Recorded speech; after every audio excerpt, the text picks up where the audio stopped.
দেশ ত্যাগের আগের দিন একাধিক নেতা ও নিরাপত্তা সংশ্লিষ্ট ব্যক্তিদের সঙ্গে বৈঠক করেন হাসিনা। বৈঠকে গণভবনে থাকা কোটি কোটি টাকার ভাগ বাটোয়ারা করা হয়। শোনা যাচ্ছে স্যার পদত্যাগের সিদ্ধান্ত নিয়েছেন আপনারা স্যার। কখন স্যার? 12টা। আমি তো বলেছি নো কমেন্ট। আমি এখন কোনো কমেন্ট করব না।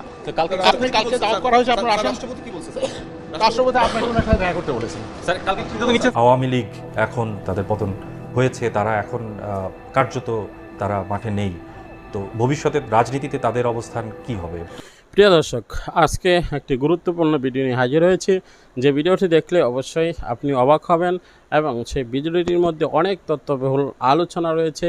এই ভিডিওটি নেট দুনিয়া এখন তুলপার, অবশ্যই আপনার একান্ত দেখা প্রয়োজন। না টেনে ভিডিওটি শেষ পর্যন্ত দেখবেন। চ্যানেলে যারা নতুন আছেন সাবস্ক্রাইব করে নেবেন এবং লাইক করে না টেনে শেষ পর্যন্ত দেখতে থাকুন। 5 আগস্ট ছাত্র জনতার গণ অভ্যুত্থানে ক্ষমতাচ্যুত হন সাবেক প্রধানমন্ত্রী শেখ হাসিনা। ওই দিন দুপুরে ভারতে পালিয়ে যান তিনি। দেশ ত্যাগের আগের দিন একাধিক নেতা ও নিরাপত্তা সংশ্লিষ্ট ব্যক্তিদের সঙ্গে বৈঠক করেন হাসিনা। বৈঠকে গণভবনে থাকা কোটি কোটি টাকার ভাগ বাটোয়ারা করা হয়। কিন্তু প্রশ্ন উঠছে, কাদের মধ্যে বন্টন করা হলো সেই কোটি কোটি টাকা? আর সে সময় শেখ হাসিনার সাথে কারা ছিলেন? বিস্তারিত জানাচ্ছেন সহকর্মী এসআই রাজ।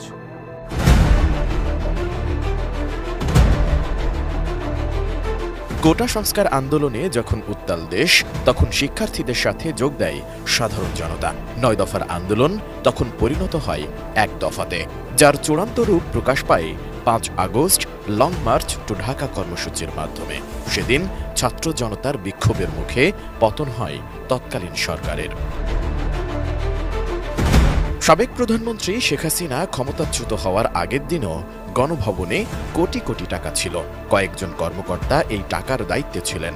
নির্ভরযোগ্য একাধিক সূত্রে দেশের একটি প্রিন্ট মিডিয়া এই তথ্য নিশ্চিত করেছে। 4 আগস্ট রাতে শেখ হাসিনা একাধিক নেতা ও নিরাপত্তা সংশ্লিষ্ট ব্যক্তির সঙ্গে বৈঠক করেন। ওই সময় বিলি বন্টন করা হয় গণভবনের কোটি কোটি টাকা। কিন্তু কে কে ছিল সর্বশেষ ওই বৈঠকে? 4 আগস্টের ওই বৈঠকটি শেখ হাসিনা তার সবচেয়ে ঘনিষ্ঠ 5 জন নেতা ও কর্মকর্তার সঙ্গে করেন। এর মধ্যে ছিলেন সাবেক আইনমন্ত্রী আনিসুল হক, তথ্য প্রযুক্তি প্রতিমন্ত্রী জুনায়েদ আহমেদ পলক ও সাবেক তথ্য প্রতিমন্ত্রী মোহাম্মদ আলী আরাফাত। এছাড়া ছিলেন আলোচিত সেই সাবেক মেজর জেনারেল জিয়াউল আহসান ও একজন লেফটেন্যান্ট জেনারেল। বৈঠকে শেখ হাসিনা তখন সার্বিক পরিস্থিতি পর্যালোচনা করেন এবং বলেন, আর অপেক্ষা নয়, আর আপস নয়, নির্বিচারে গুলি চালিয়ে পরিস্থিতি শান্ত করতে হবে। শেখ হাসিনার সর্বশেষ ওই বৈঠকে যোগ দেন সাবেক আইজিপি চৌধুরী আব্দুল্লাহ আল মামুন। তখন তিনি জানান, পুলিশের পক্ষে আর সম্ভব হচ্ছে না। একদিকে গুলির সংকট, অন্যদিকে জন উপস্থিতি প্রতিনিয়ত বাড়ছে। গুলি করেও থামানো যাচ্ছে না। যদিও ওই সময় শেখ হাসিনা আইজিপির প্রশংসা করেন, তবে সবার কথা শেষে সাবেক প্রধানমন্ত্রী ক্ষিপ্ত হয়ে বলেন, তোমাদের দিয়ে কিছু হবে না। আমি সেনাবাহিনীকে বলবো গুলি করতে, কারফিউ আরো কঠিন করতে।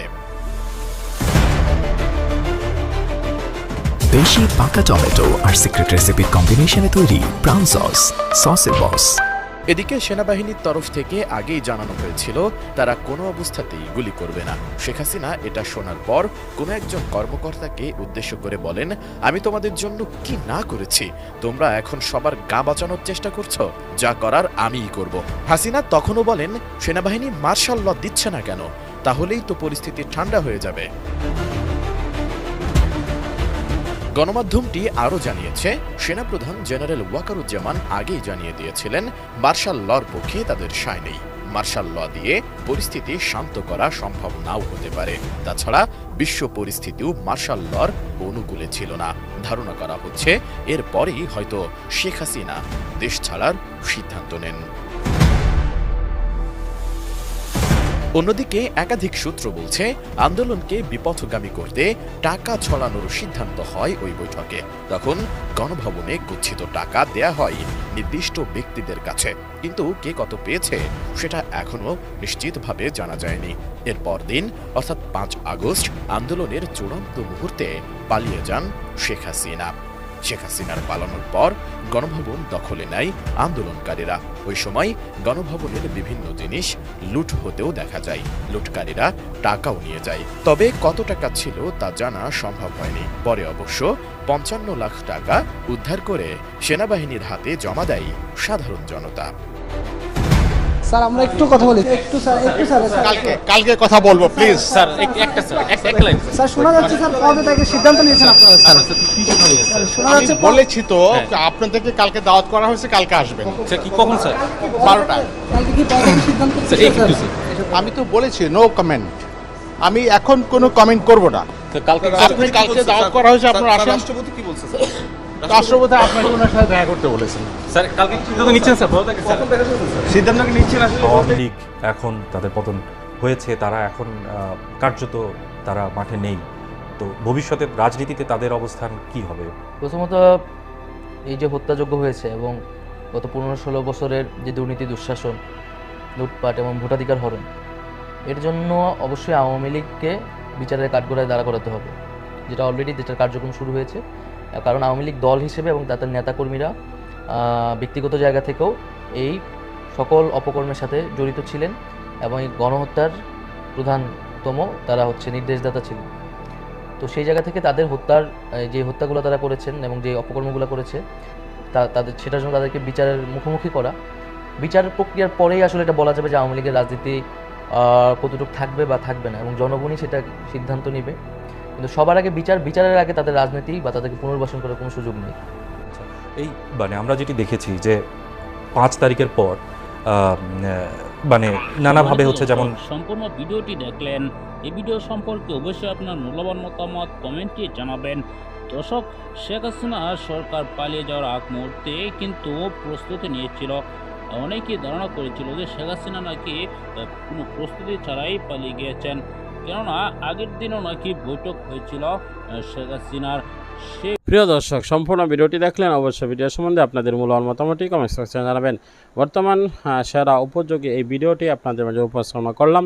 অবশ্যই ভিডিও সম্বন্ধে আপনারা এক লাইন বলে যাবেন, কেননা বর্তমানে আপডেট টপিকগুলো একসাথে উপস্থাপনা করতে অনেকটি কষ্ট হয়েছে, তারপর আমরা আপনাদের জন্যই সেই কষ্ট করে থাকি। অবশ্যই আপনারা একটি লাইক করে দিবেন এবং শেয়ার করে দিবেন, তাহলেই সকল আপডেট সকলের কাছে পৌঁছে যাবে ইনশাআল্লাহ। আমরা চাই নিত্য নতুন সকল আপডেটগুলো আপনাদের কাছে পৌঁছানোর জন্য। আপনাদের সাপোর্টে আমাদের একমাত্র অনুপ্রেরণা। তাই এখনই সকলের কাছে অনুরোধ করছি, একটি লাইক করে দিবেন, সাবস্ক্রাইব করে না থাকলে সাবস্ক্রাইব করে পাশে থাকা বেল বাটনটি অন করে দিবেন, এবং এখনই বন্ধু বান্ধবের মাঝে এবং ফেসবুকে, হোয়াটসঅ্যাপে শেয়ার করে আমাদের সাথেই থাকুন। দেখা হচ্ছে পরবর্তী ভিডিওতে। সে পর্যন্ত ভালো থাকুন, সুস্থ থাকুন। আজকের মতো বিদায় নিচ্ছি। আসসালামু আলাইকুম ওয়া রাহমাতুল্লাহ।